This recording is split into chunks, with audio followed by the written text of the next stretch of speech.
Have you ever been watching TV or listening to the radio when suddenly everything stops? The image freezes, the sound distorts, and for just a moment, something else appears. Not a commercial, not static, not a technical error, something that feels intentional. Tonight you are listening to The Last Archives, and what you're about to hear are stories of broadcasts that were interrupted by something strange, messages that were never explained, signals that didn't belong to anyone, and transmissions that may not have been meant for us at all.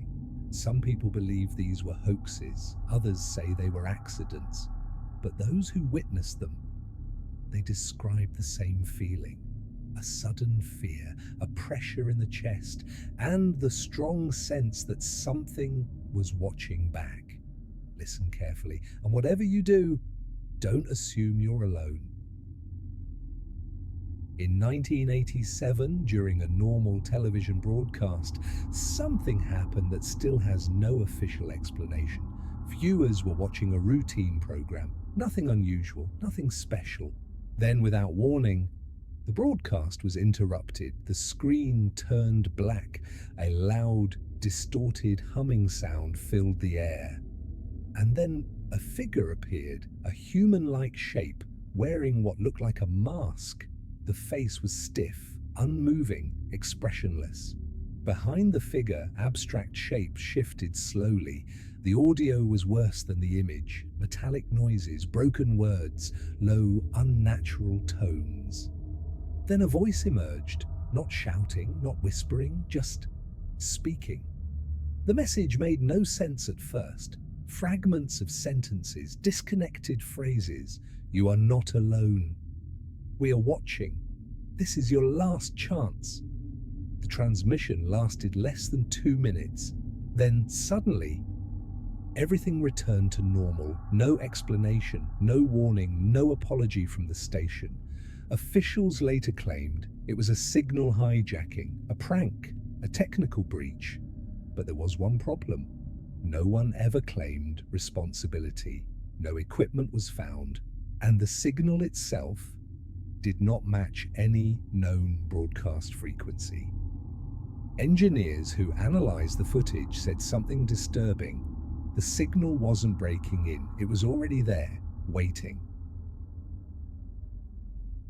Emergency alert systems exist for one reason: to warn the public of danger. Natural disasters, war, system failures, they are designed to be serious, controlled, predictable.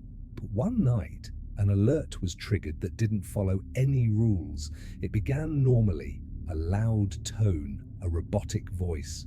This is an emergency broadcast. People stopped what they were doing. They listened. Then the message changed. The voice slowed down. Its tone shifted. This is not a test.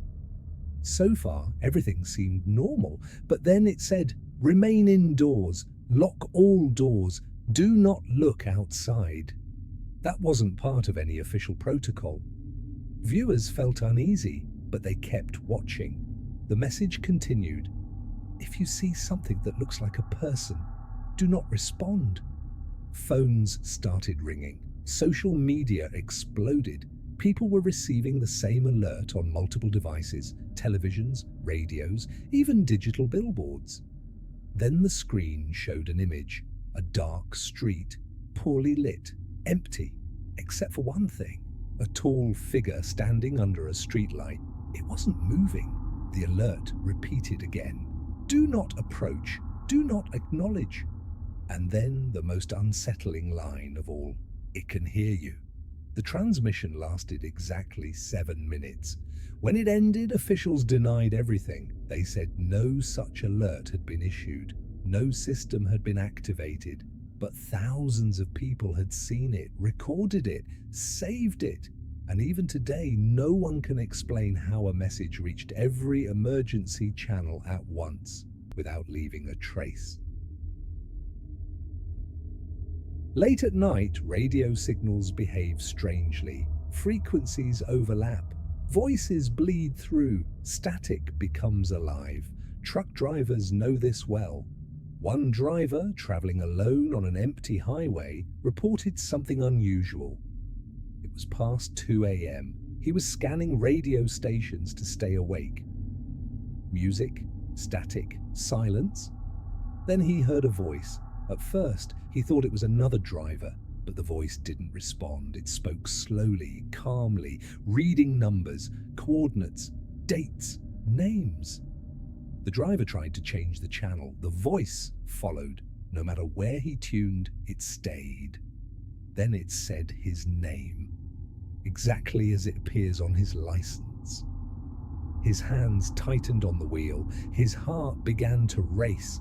He asked who was speaking. The voice paused, then replied, "We are using this channel." The signal cut out moments later. When the driver reported the incident, authorities found something disturbing. The voice had been transmitted on no known frequency. It wasn't hijacking the radio. It was between stations, a place where nothing should exist. One of the most disturbing interruptions happened during a children's television program. Bright colors, happy music, friendly characters. Then the screen flickered. The image darkened. A low tone replaced the music. A simple message appeared in white text. "Stay still." The characters froze, their smiles stretched unnaturally. Then a new voice spoke, soft, gentle, almost kind. "If you are watching this, you are very special." The voice began asking questions. "Are you alone? Do you feel safe? Can you hear us?" Parents rushed to turn off their televisions, but some couldn't. The remote controls stopped working. The message continued. "We are learning."